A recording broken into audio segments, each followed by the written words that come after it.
जय सिया राम, जय श्री राधे श्याम। आइए हम जानते हैं कि रोज के पूजन में कौन सी आरती गाना चाहिए। ये हमारे वीडियो देखने वाले एक दर्शक ने पूछा है मुझसे कि पंडित जी रोज के पूजन में कौन सी आरती गाना चाहिए। बहुत ही सुंदर प्रश्न है। आइए हम जानते हैं कि रोज के पूजन में कौन सी आरती हमें गाना चाहिए। आप सभी लोग अगर मेरे चैनल को आप सभी सब्सक्राइब नहीं किए हैं तो आप सभी मेरे चैनल को सब्सक्राइब करें। वीडियो की शुरुआत करते हैं।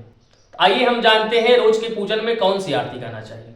लड्डू गोपाल का पूजन कर रहे हैं तो हम कौन सी आरती करें।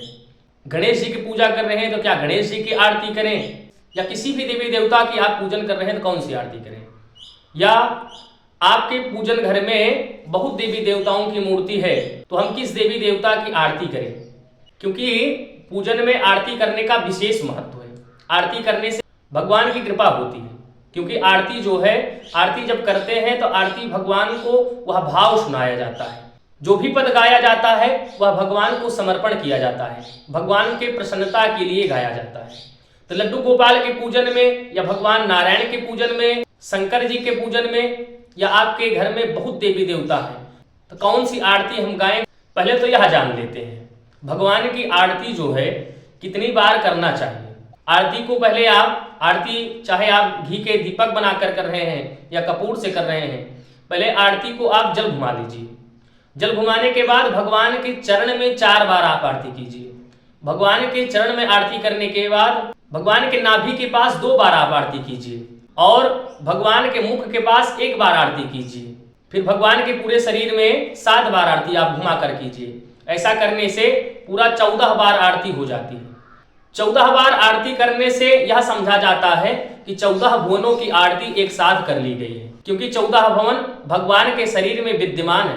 भगवान 14 भुवनों के स्वामी हैं। जब स्वामी की आरती कर लिया जाता है, 14 भुवनों की आरती कर ली गई है। तो आइए हम जानते हैं रोज के पूजन में हमें कौन सी आरती फिर गाना चाहिए। जैसे आप भगवान का पूजन कर रहे हैं, जिस देवी देवता के आप पूजन कर रहे हैं, अपने इष्ट के अनुसार भगवान की आरती करना चाहिए। जैसे राम जी का हम प्रतिदिन पूजन करते हैं तो राम जी की आरती कीजिए। भगवती दुर्गा की हम प्रतिदिन पूजा करते हैं तो माता जी की आरती प्रतिदिन कीजिए। भगवान शंकर का प्रतिदिन पूजन कर रहे हैं, आप उनको इष्ट मानते हैं तो भगवान शंकर जी की आरती कीजिए। अपने इष्ट के अनुसार आरती किया जाता है। आप किसी को इष्ट नहीं मानते हैं या आप पूजन करते हैं लेकिन आप सभी देवी देवताओं को मानते हैं, तो आप उस समय कौन सी एक आरती गाएं।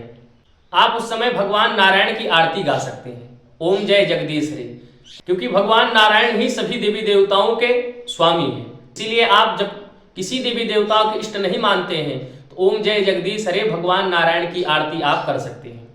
या जिन देवी देवताओं को अपना इष्ट मानते हैं, अपने इष्ट के अनुसार आप आरती कर सकते हैं। या आप सभी देवी देवताओं को मानते हैं, आप किसी को अभी तक इष्ट नहीं बनाए हैं, तो भगवान नारायण की आरती करना आपके लिए बहुत ही उचित होगा। आप सभी लोगों को वीडियो अच्छा लगा हो तो आप सभी मेरे चैनल को सब्सक्राइब करें। इसी शब्द के साथ सभी को जय सिया राम।